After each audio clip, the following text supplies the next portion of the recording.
Hey guys! It's Peter and Mary, and welcome to the Living with Hope podcast. In our living room. It's a change of scenery this week and this month as we begin the season of Advent. But we can't forget to say the line. The Living with Hope podcast line. A weekly conversation where we dig into God's Word and explore what it means to live with hope in Jesus. You know, that is what the season of Advent is all about. Yeah. It's about hope. Maybe you're familiar with the term Advent, maybe you're not.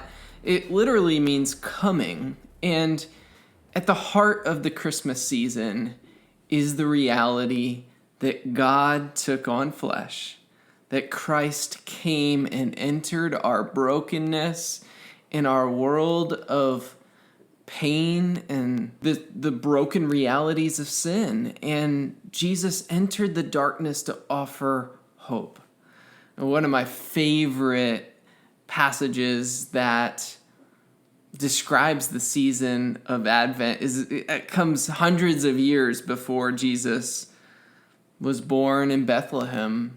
And it's a passage in Isaiah, the prophet Isaiah, saying, "A light has dawned in the darkness."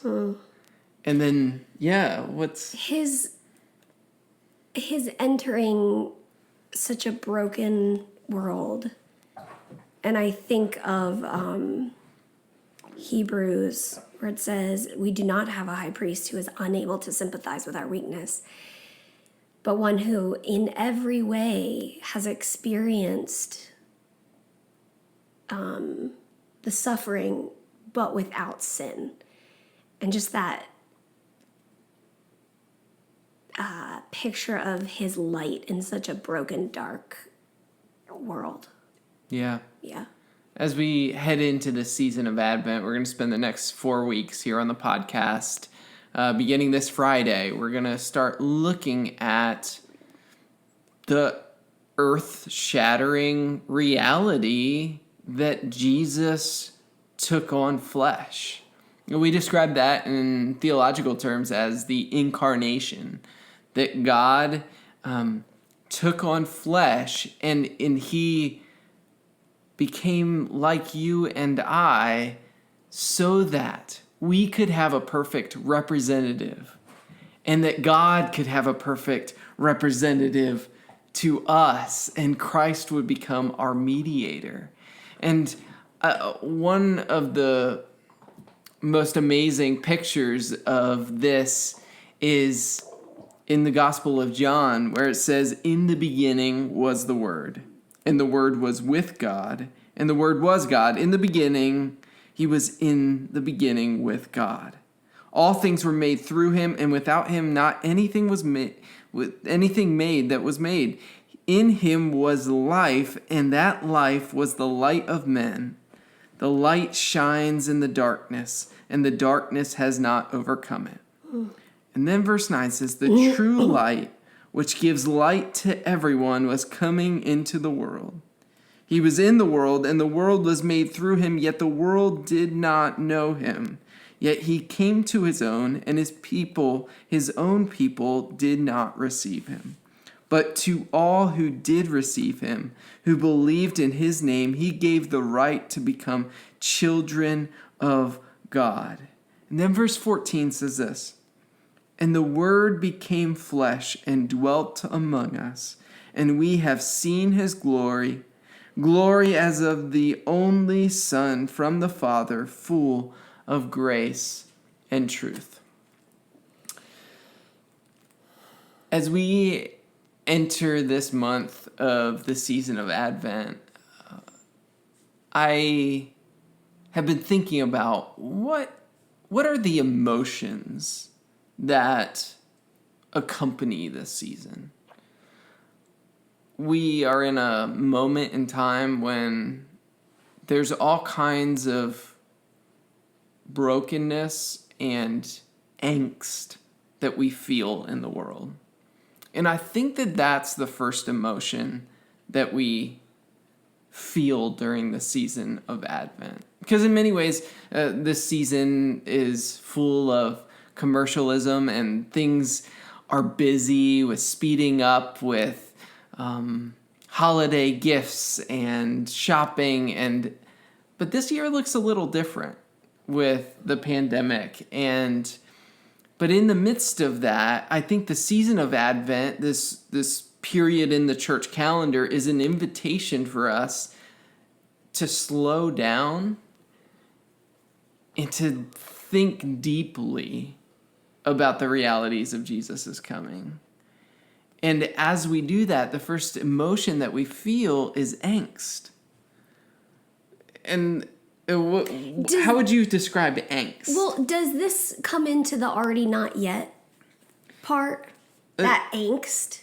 Explain already not yet. So, like, the reality that Christ has come and Christ came, lived a sinless life, died and rose from the dead. And then the not yet is when Jesus comes back, and then so it's like he already came once and he hasn't come again. Yeah. Is that part of the angst where we're waiting for the second coming?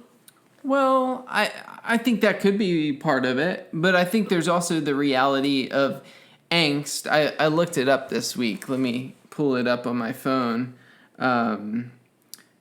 Just a definition of angst. Okay, wait. You asked me what I was thinking about angst. Okay, Let me try to actually think about it. And then I want to see if I'm anywhere close to the definition. Okay. Angst is like...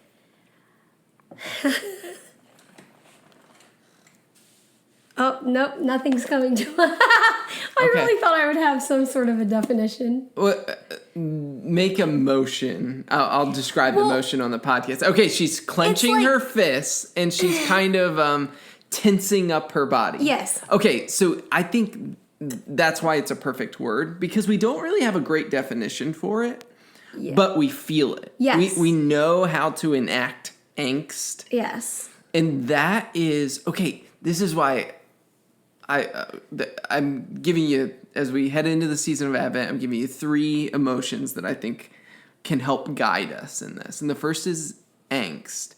And I think that this is so appropriate because it's something we feel. We feel, this is the definition that comes up when I Google angst, a feeling of deep anxiety or dread, typically an unfocused one, about the human condition or the state of the world in general. And so there's this unfocused feeling of anxiety, of, here's what it is, it's things are not the way they're supposed to be. Yeah. There's darkness, there's brokenness, there's strife, and we feel angst over that. Because deep within each of us is this realization of, this is not the way it's supposed to be. Yeah. And that is a longing for hope. And yeah. Well, one of the things that just came to mind on that topic of things are not the way they're supposed to be. I think we often feel these sorts of feelings as well around celebration days, whether that's a holiday or your birthday or a day of memorial for whatever reason, because we feel like, oh, it's a celebration day, like I should be feeling happy about that, but there are external circumstances that are making me feel like I can't celebrate that today because that feels like a bigger deal, and there's this angst in the midst of that, and I feel like maybe some of us are feeling that specifically in this time where, yes, like the Christmas season is coming. It's going to look very different this year for so many reasons, so much loss in so many ways this year. And so that angst comes into play where it's like, I'm supposed to be happy, but how do I balance what I'm seeing in the world right now with this excitement for what we get excited about every year. Yeah. And And I think there's a reality of holding both intention and acknowledging both at the same time. Yeah. And that plays into what Mary referenced in the already but not yet. The season of Advent is a season of waiting. And not only do we feel the angst of this is not the way the world is supposed to be. We see that in John chapter 1. The world is darkness. And the light enters the darkness. And there's this angst of will the darkness receive the light? And how does this all play out? And so it's this season of sitting in and acknowledging the complicated, the complex realities of our brokenness, that while some of us may be celebrating with gifts, others may be facing their worst day of their lives. And that tension of where we are in the world highlights for us this angst of the season of Advent. And so it's a season of waiting, because we're not only looking back to Christ's first coming and looking forward to his second coming, but we're sitting in the promises of Christ's coming, and that makes it a season of anticipation. We don't just stop with sitting in the angst, Right. but we cling to this season with anticipation. There's this emotion of waiting that we see in the Psalms. I was just listening to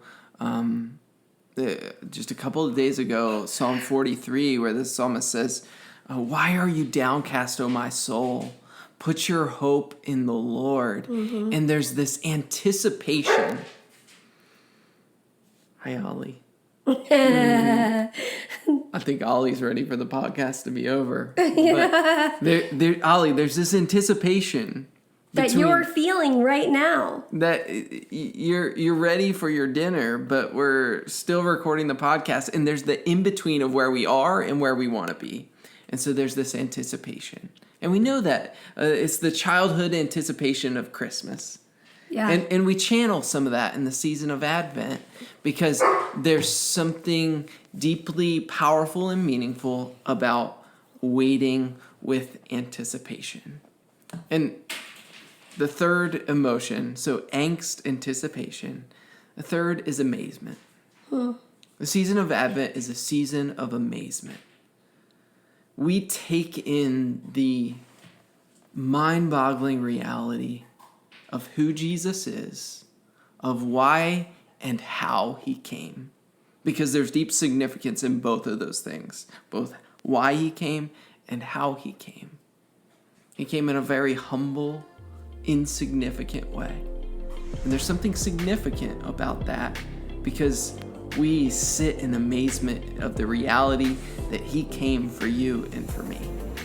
And so I hope that as we walk through this season of Advent, that you'll join us in slowing down and sitting in the angst, the anticipation, and the amazement that the Word took on flesh, that he dwelt among us, and we have seen his glory, full of grace and truth.